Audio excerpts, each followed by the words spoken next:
Welcome back to commerce lover. तो आज हम करेंगे यूनिट 10 पेपर 2। जैसे मैंने बताया था कि हम यूजीसी नेट की जर्नी स्टार्ट कर रहे हैं। पेपर 2 से कि कॉमर्स जो सब्जेक्ट है, जिन्होंने उनका कॉमर्स सब्जेक्ट है, मैं वो कर रही हूँ क्योंकि मेरा भी कॉमर्स था।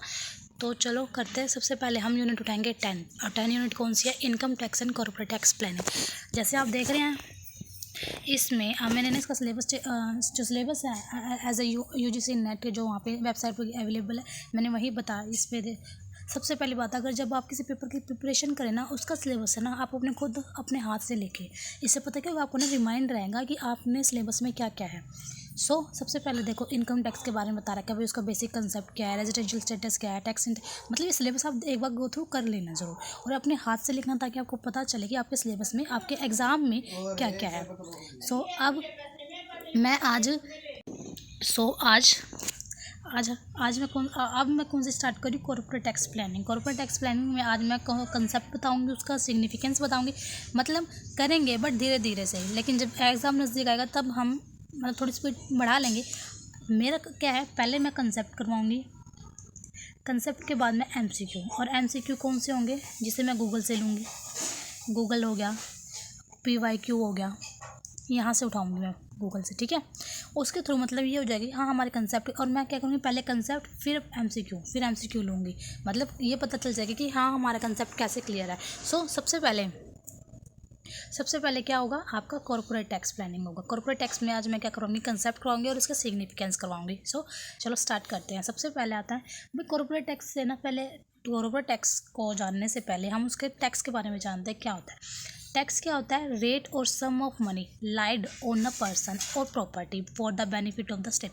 मतलब क्या है कि जो गवर्नमेंट है ना, जो स्टेट है, वो टैक्स वसूल करती है किससे? पर्सन से, उसकी प्रॉपर्टी पे। जो हम रेगुलर अपने हर साल हम जो टैक्स पे करते हैं, किसके बेनिफिट के लिए? स्टेट के बेनिफिट के लिए। As a section 2 sub section 43 of the income tax act, क्या है टैक्स का act? 1961 define the tax means income tax chargeable under the provision of this act. मतलब जो टैक्स जैसे जैसे लगेगा वो किसके अंडर आता है? वो इसके अंडर आता है। मैं आपको एक और बात बता दूं, जितने भी सेक्शंस वगैरह हैं उसके लिए ना आप अपने एक स्पेशल नोटबुक लगाएं। जैसे मैंने अपनी ये लगाई थी, लो मैं आपको दिखा देती हूँ। ये वाली है, इसमें ना ये वाली है, ये 10 रुपये की नोटबुक आती है। उसमें आप सारे अपने सेक्शंस लिखिए, आपने भाई कितने परसेंटेज वो आ रही है, कितना टैक्स है, वो सब लिखिए। इससे क्या होगा कि आपको ना, क्योंकि इस पेपर में ना मेन क्या पूछा जाता है? सेक्शन पूछा जाता है, ईयर पूछा जाता है और फुल फॉर्म, मतलब ये भी आता है, तो उसमें बहुत हेल्पफुल होगा।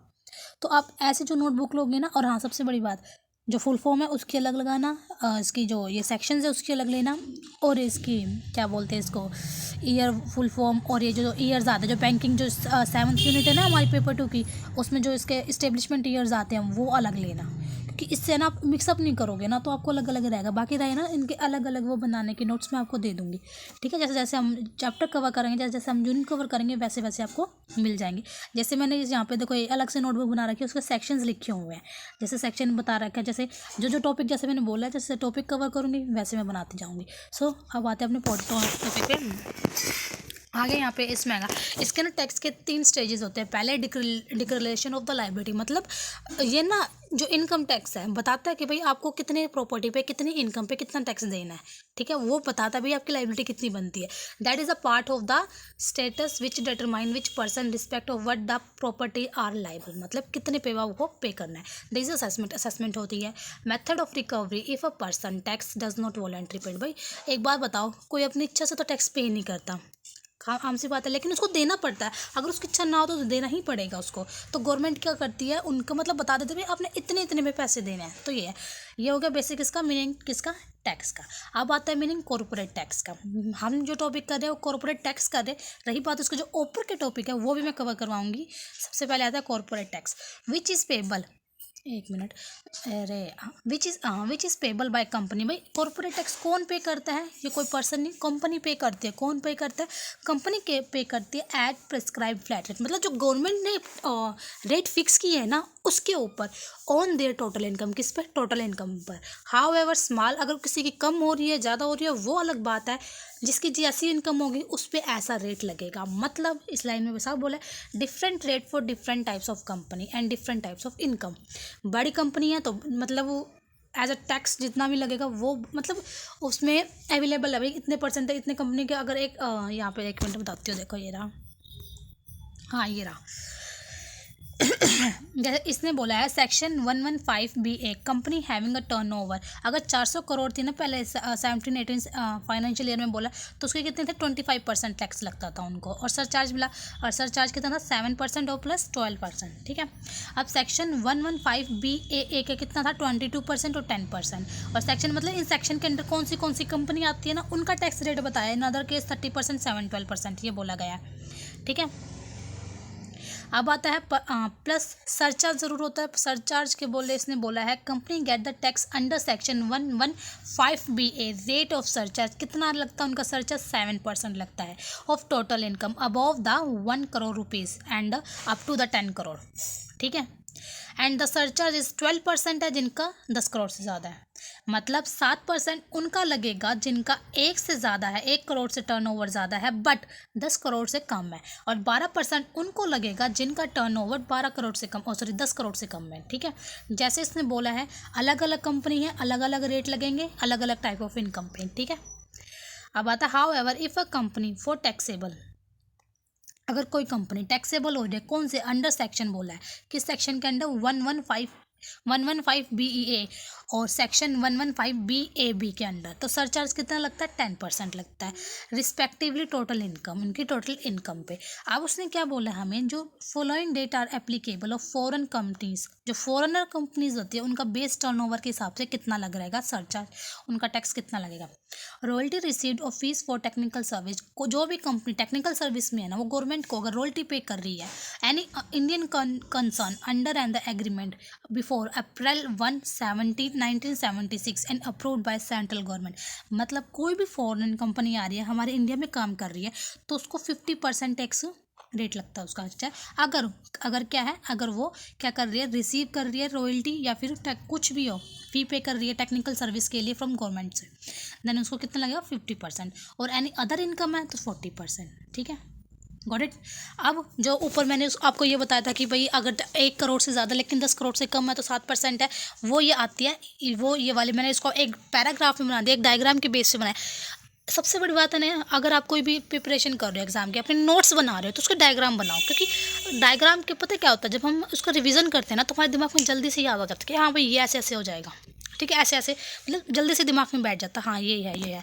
अब आता है in addition above the rate, sub charge surcharge बोल रहा है, सर चार्ज रेट कितना, जैसे टोटल इनकम एक्सेस, जैसे मैंने बताया था 1 करोड़ है और बट 10 करोड़ से कम है, जो मैंने बताया था उसको मैंने डायग्राम के फॉर्म में लिखा हुआ है, आप उसको देख लीजिए।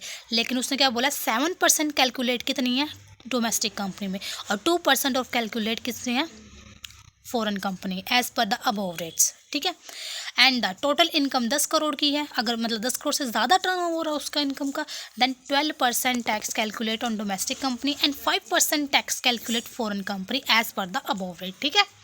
Got it. अब ये आता है, अब भाई सरचार्ज दे रहे हैं भाई, ऐसे हो रहा है तो हेल्थ और एजुकेशन सेस भी तो देंगे। अब कितना है, हेल्थ और एजुकेशन से 4%, कितना हो चुका है 4%, 4% of income tax calculate and applicable surcharge will be the add to the amount of total tax liability before this cess. है समझ, ये मैंने आपको क्या बताया अभी, जैसे मैंने इस पॉइंट ये बोला था आपको कि 1 मिनट, इस लाइन में ये क्या बोला था मैंने कि आप different rate from different types of company and different types of income, तो ये जो मैंने अभी बताया उसके लिए डिफरेंट जो रेट बता रहे हैं ना कंपनी में, कितने बता करना है कितना नहीं करना, वो सब था। अब सेक्शन बोला, अब article 366 sub section 6 of the constitution of India, corporate tax का मतलब इसमें बताया गया है कि उन्होंने एक डेफिनेशन दे रखी कॉर्पोरेट टैक्स होता क्या है। Any tax on income as far as that tax is payable by company, भाई कोई भी टैक्स जो उसकी इनकम पे जो टैक्स पे किया जाता है ना वो कंपनी पे करती है। And is a tax in case of the which of following condition fulfilled, मतलब अगर वो ये कंडीशन फुलफिल कर रही ना तभी वो टैक्स पे करेगी। सबसे पहले वो not chargeable in respect of agriculture income, हम जानते हैं अभी जो एग्रीकल्चर इनकम आती है उन पर टैक्स नहीं लगता, तो उसने पहली कंडीशन ये बोली है कि अगर कोई इनकम एग्रीकल्चर इनकम नहीं है तो वो टैक्स पे करेगी, that's it. No deduction in respect of tax paid by company, कोई भी डिडक्शन नहीं मिलेगी भाई टैक्स की कंपनी को, अगर as by any enactment which may apply to the tax, अगर वो अप्लाई कर रहा है टैक्स के लिए, authorise to be made from dividend payable by company to individual. कोई भी टैक्स पे नहीं किया जाएगा अगर कंपनी डिविडेंड पे कर रही है ना, अगर हमें अकेले को हमें वो डिविडेंड मिल रहा है तो हम उस पर डिविडेंड पे टैक्स पे नहीं करेंगे। Got it. नेक्स्ट टॉपिक है, सॉरी नेक्स्ट पॉइंट है, no provision exist for taking the tax so paid into the account in individual receiving such dividend. क्या बोला है, ऊपर वाली लाइन कंपनी के बिहाफ पे बोल दी, लेकिन नीचे की लाइन किसके बिहाफ पे बोल रहा है, हम इंडिविजुअल के हिसाब से बोल रहे हैं कि भाई कोई प्रोविज़न नहीं एग्जिस्ट करता आपसे टैक्स लेने का कि अगर आपने so paid into the account in the individual receiving such dividends, अगर आप अकेले डिविडेंड रिसीव कर रहे हैं कंपनी से और in computing the income tax, कोई भी टैक्स नहीं लगेगा और रिफंडेबल सच इंडिविजुअल। ठीक है, अब ये आ गया, ये हो गया। अब नेक्स्ट लाइन इसका नेक्स्ट पॉइंट है, इन अदर वर्ड बोले तो income tax paid by a company in his income is known as corporate tax. आई समझ, इनकम टैक्स इज अ मतलब जो इनकम टैक्स कंपनी पे कर रही है ना उसको हम उस टैक्स को, उस इनकम को क्या बोलते हैं, corporate tax. Tax paid by a company of its income is not treated as a tax paid by behalf of shareholders. ये माना जाता है अगर कंपनी कोई टैक्स पे कर रही है ना अपनी इनकम पे तो वो कंपनी का टैक्स बोला जाएगा, ना कि शेयर होल्डर का टैक्स बोला जाता है। Got it. अब shareholder are liable to pay tax on dividend received और due from a company in their individual capacity until unless it is exempt under the provision of the act. है समझ question, बिल्कुल simple line है, कोई explain करने की जरूरत है नहीं। देन नेक्स्ट क्या बोलता है, जो डोमेस्टिक कंपनी से हमें डिविडेंड मिला वो एग्जाम्प्ट रहता है किसके अंडर, जो ना ये जो सेक्शन बोल ना अंडर सेक्शन 10 सब सेक्शन 32। भाई यूजीसी का भरोसा नहीं है, एनटी का भरोसा नहीं, ये भी पूछ सकते हैं। तो आप अपनी, जैसे मैंने बताया कि अपनी एक 10 रुपये की नोटबुक आएगी पतली सी, उस पर सेक्शन लिख लीजिए।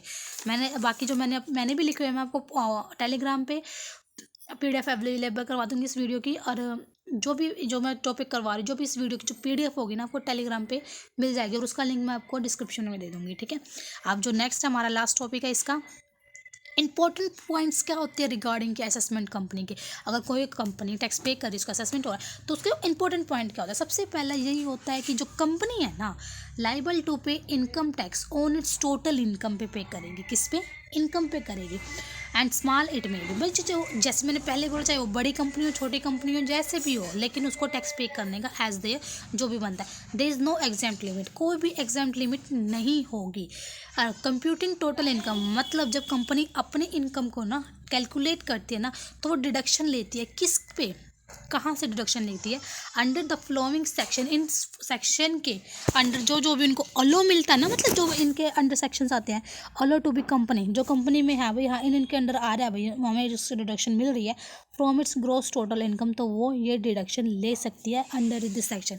पहला सेक्शन कौन सा, ATG, सेकंड है ATGG-A, ATGG-B, ATIA। और सबसे बड़ी बात मैं आपको बता दूं, ये है ना MCQ टाइप में भी पूछ सकते हैं कि भाई ATG किससे है, ATGG-A किससे है। इसका भी मैं आपको ना PDF अवेलेबल नोट्स दे दूंगी इसका। तो ये इसके अंडर, इस सेक्शंस के अंडर क्या है, कंपनी क्या कर सकती है, अपने डिडक्शन ले सकती है। ठीक है, किसमें, जब वो अपनी ग्रॉस टोटल इनकम कैलकुलेट करती है तब इनके अंडर डिडक्शन मिलती है उनको। Company assist in own names मतलब कंपनी अपने नाम से वो करती है। A company pay tax on its income as district units, क्योंकि कंपनी जो टैक्स पे करती है अपने नाम से पे करेगी। Tax paid by company is not deemed to be paid, मतलब ये लाइन मैंने ऊपर भी बताई थी, जो कंपनी टैक्स पे करेगी ना वो माना जाता है कि भाई कंपनी पे करेगी, ये नहीं माना जाएगा कि भाई शेयर होल्डर ने पे किया, शेयर होल्डर के बिहाफ पे हुई है, नहीं, वो कंपनी मानी जाएगी, कंपनी ने पे किया। ठीक है, income tax is payable on the companies total income at the flat rate, जैसे बताया है मैंने पहले भी बताया, जैसे मैंने रेट दिखाए थे कि उसमें उस हिसाब से जो कंपनी अंडर जिस कंपनी का जितना भी टर्न ओवर है उस हिसाब से उनको टैक्स पे करना पड़ेगा। However different type of company, जैसे बोला था डिफरेंट टाइप्स ऑफ कंपनी है, पे टैक्स भी डिफरेंट करेगी, डिफरेंट रेट होगा डिफरेंट टाइप्स ऑफ इनकम पे, and the rate of tax is also different, जो रेट होगा टैक्स का वो भी क्या होगा, डिफरेंट होगा। Got it. And if the tax paid by a company is less than, ये क्वेश्चन ये पॉइंट जरूर सुनना, अगर कंपनी है ना लेस देन क्या कर रही है 18.5% से कम कर, जैसे plus surcharge, if any and education cess and CHES जो बोलते हैं of its book, it is liable होगा, वो पे करेगी कितना 18.5% एटलीस्ट पे करे। अगर कोई कंपनी टैक्स किससे कम कर रही है, 18.5% से कम कर रही है ना, तो वो लाइबल है कि वो 18.5 ही पे करे, ठीक है। ऐसा लास्ट में क्या बोला है, जो डोमेस्टिक कंपनी होती है is liable to pay tax, जो डोमेस्टिक कंपनी होती है किसके अंडर पे कर रही है, section 115 O on the dividend distribution और deemed dividend under section 22A to CD, ठीक है। मतलब जो ये सेक्शन है ना, इसको ज़रूर से ज़रूर, जो ये सेक्शन आया ना, ये इसको ज़रूर से ज़रूर वो करिए आप, क्योंकि अरे एक मिनट, ये ऊपर नहीं जा रहा है, एक मिनट, हाँ ये ऊपर गया। जो ये सेक्शन है ना भाई, यूजीसी वाले एमसीक्यू में बहुत पूछते हैं, और जब ऐसे पूछते हैं ना तब बड़ा दिमाग ख़राब होता है। लास्ट टाइम पे ना यही सेक्शन बहुत काम आता है आपको, जो मैंने बताया कि अलग से नोटबुक बना के रखनी है, अलग से नोटबुक लिखना है, भाई लास्ट टाइम में ना बहुत बहुत इंपॉर्टेंट होती है वो। सो आप प्लीज़ बताएं, आज का टॉपिक यहीं ख़त्म होता है। अगर वीडियो अच्छी लगे तो लाइक करें, शेयर करें, चैनल को सब्सक्राइब करें, एंड थैंक यू। सो चलो आज का टॉपिक यहीं ख़त्म, थैंक यू।